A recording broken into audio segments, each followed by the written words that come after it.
जय हिंद दोस्तों, मैं विशाल कुमार स्वागत करता हूँ आप सभी का आपके अपने YouTube चैनल विशाल फाउंडेशन को। और हमारे YouTube चैनल को सपोर्ट करिए, सब्सक्राइब करिए, लाइक करिए और अपने दोस्तों में शेयर करिए। और आज हम पढ़ेंगे इकोनॉमी चैप्टर फर्स्ट, अर्थव्यवस्था और इसके विकास का इतिहास के बारे में। विकास का इतिहास शुरू करते हैं। हम समझते हैं कि जो इतिहास है भारतीय अर्थव्यवस्था की, उसको समझते हैं कि पहले कैसी अर्थव्यवस्था थी, तभी हम आज के समय को जान सकते हैं कि हमारी अर्थव्यवस्था का क्या हाल है। जो अर्थव्यवस्था है उसका मैं पहले आपको बता देना चाहता हूँ कि अर्थव्यवस्था का मतलब क्या होता है।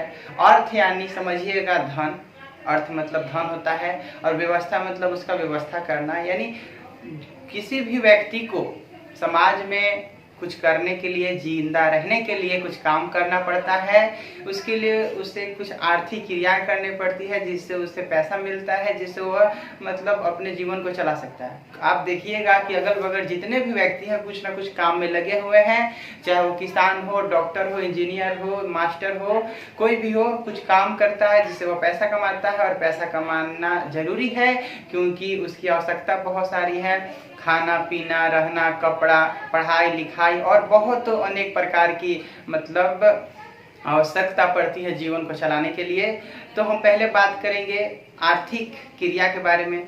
आर्थिक क्रिया यानी इकोनॉमिक एक्टिविटी का मतलब यह होता है कि वह सभी काम जिससे आय की प्राप्ति होती है, जिससे पैसा मिले, वह क्या होती है, आर्थिक क्रिया होती है।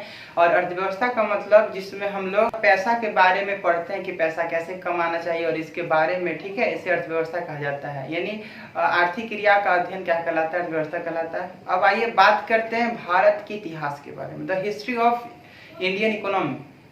यानी आपको पता होगा अंग्रेज के बारे में। जो अंग्रेज थे, जो ब्रिटिश थे, जो भारत आए थे, भारत आकर 200 सालों तक राज किया उन्होंने। वो आए तो थे व्यापार करने, पर 200 सालों तक हमारे भारत का शोषण किया। यहाँ से जितने भी धन दौलत और जितने भी मतलब कच्चे पदार्थ थे उसे क्या किया, ले गए अपने ब्रिटेन। यहाँ से वो कच्चा माल को ले जाते थे और क्या करते थे, वहाँ से मतलब कुछ बना के और यहाँ पर आके उच्च दाम में बेचते थे। यानी भारत का पूर्ण रूप से शोषण किया। वो चाहे वो कृषि के क्षेत्र में हो, चाहे उद्योग के क्षेत्र में हो, चाहे अनेक प्रकार के क्षेत्रों में उन्होंने शोषण किया। और यानी उन्होंने एक और नीति अपनाई, फूट डालो और राज करो। यानी पहली बात तो भारत के लोग मासूम थे। यहाँ पर क्या होता है कि अतिथि देवो भव, यानी जो अतिथि होते हैं उनको मतलब देवता माना जाता है। इसी प्रकार भारत ने किसी से आज तक दुश्मनी भी नहीं की है।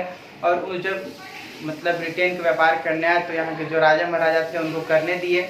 तो क्या हुआ कि कोई बात नहीं, भारत के लोग तो मतलब दूसरे व्यक्तियों का इज्जत सम्मान करते हैं, उनको बोले कि चलिए व्यापार करिए। पर ये लोग क्या किए, ब्रिटिश क्या किए कि भारत को गुलाम बना लिया और इसका बहुत हद तक शोषण किया। शोषण करने का मतलब क्या होता है, यानी यहाँ से बहुत सारे सामान लूट डाला और भारत को गरीब कर डाला। एक दिन नहीं, 2 दिन नहीं, 200 सालों तक ये काम किया गया। इससे भारतीय अर्थव्यवस्था पे बहुत ही खराब प्रभाव पड़ा, असर पड़ा, जिससे भारत की हानि होती गई। और अभी भी उसका कुछ असर हम लोग को देखने को मिल रहा है। फूट डालो राज करो का मतलब यहाँ के धर्म को धर्म से लड़वाया, हिंदू को मुस्लिम से लड़वाया। यानी कह दिया कि मतलब होता है ना, जो मतलब एक से दूसरों को मतलब लड़वा के खुद मतलब एक तरह से मतलब अपना फायदा करवाना। यानी दो को लड़वा के उसका जो फायदा हो गया अंग्रेज का, हिंदू को मुस्लिम से और